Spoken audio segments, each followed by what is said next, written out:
It's 10 p.m. on a Tuesday. You're exhausted, your brain is fried, and the last thing you want is a movie that makes you think. You don't want symbolism, you don't want to process themes.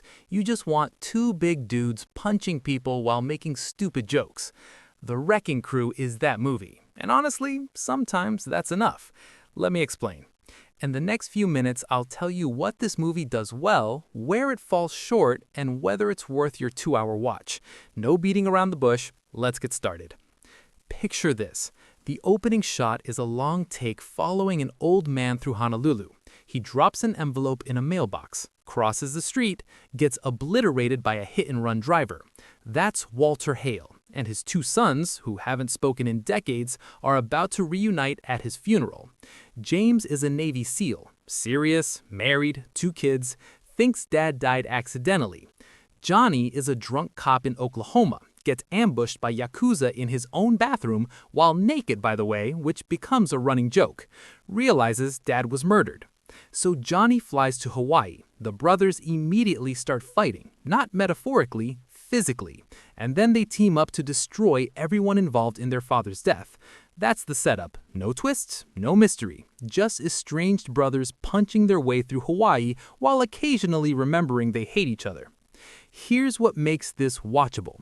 Dave Bautista and Jason Momoa are having a blast. They're not trying to win Oscars, they're making jokes about The Rock and John Cena.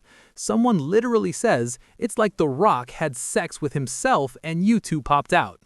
The movie leans into the absurdity. Johnny is chaos in human form. James is barely holding it together. And watching them bicker while destroying a Yakuza hideout is genuinely fun. I keep coming back to one thing. They commit. Most action stars phone it in for streaming movies. Not these two. They're selling the bromance, the family drama, the ridiculous one-liners. That effort matters.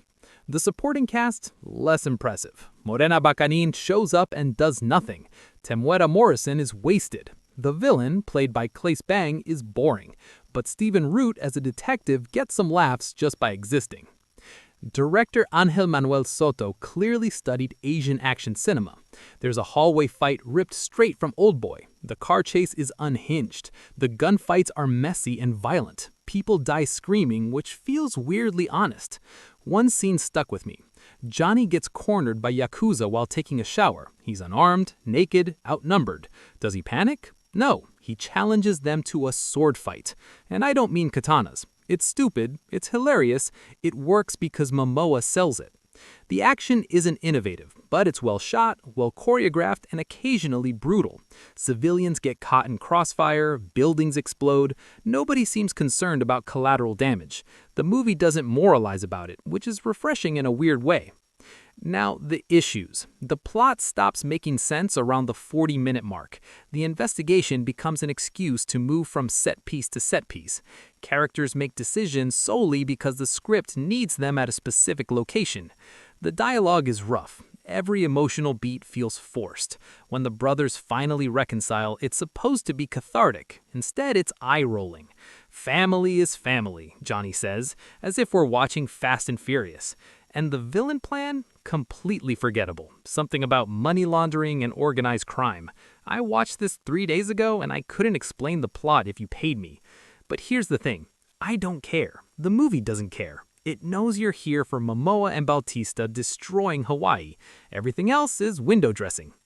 Quick warning, this is not a family movie. The violence is graphic. People get shot in the face. Blood sprays. Bodies pile up. It's rated R for a reason. There's also a ton of sexual content. Johnny gets caught naked repeatedly. James visits a sex shop to check security footage. The cashier has nipple tassels connected by a chain. Jokes about genitals, prostitutes, it's juvenile and constant. The language, F, is used as punctuation. If you're sensitive to that, skip this. I'm not clutching pearls here, just being honest. The movie is crude, violent, and sometimes uncomfortable. If that's a deal breaker, you know now. Why is this movie a hit on Prime Video? Because it delivers. Not because of its quality, but because of its delivery. You know exactly what to expect. 2 charismatic leads, lots of action, silly jokes, no pretensions. The movie isn't trying to be The Godfather. It's trying to be unpretentious fun, and it succeeds. It reminds me of comfort food. Sometimes you don't want a 5-course meal. You want pizza. You want something easy, familiar, and satisfying. The Wrecking Crew is pizza. And in 2026, when all movies are either 2-hour essays or soulless franchise installments, there's something refreshing about a film that simply aims to entertain. No deep meanings, no universe building, just two guys throwing punches in a revenge plot. The title alone tells you what to expect: The Wrecking Crew. It sounds like a Bud Spencer and Terrence Hill movie from the 70s, and that's precisely the vibe. Here's what you need to ask yourself. Are you okay with a movie that's dumb, predictable, and formulaic if it's also fun? If you want smart storytelling, skip this. If you want character depth, look elsewhere. If you want a villain you'll remember, this isn't it. But if you want to watch Dave Bautista and Jason Momoa destroy Hawaii while making jokes about The Rock, this is exactly that. I've seen people call this terrible and a waste of time. I disagree. It's not trying to be Citizen Kane. It's trying to be a buddy cop movie from the 80s, and it nails that tone. The title alone tells you what to expect: The Demolition Brothers. That's what you're getting. Destruction, brotherhood, nothing deeper. And that's fine. Final verdict: The Wrecking Crew is exactly what it looks like. No more, no less. The plot is nonsense, the villain is forgettable, the dialogue is cheesy, nobody acts well. But Dave Bautista and Momoa have charisma, the action is solid, and the movie knows what it is. If you're tired and want to turn your brain off for 2 hours, hit play. If you want quality cinema, skip it. Both reactions are valid. If this helped, hit like and subscribe. Let me know, do you want more movies like this, or are you tired of dumb action? Because honestly, I could use one of these every month. See you next time.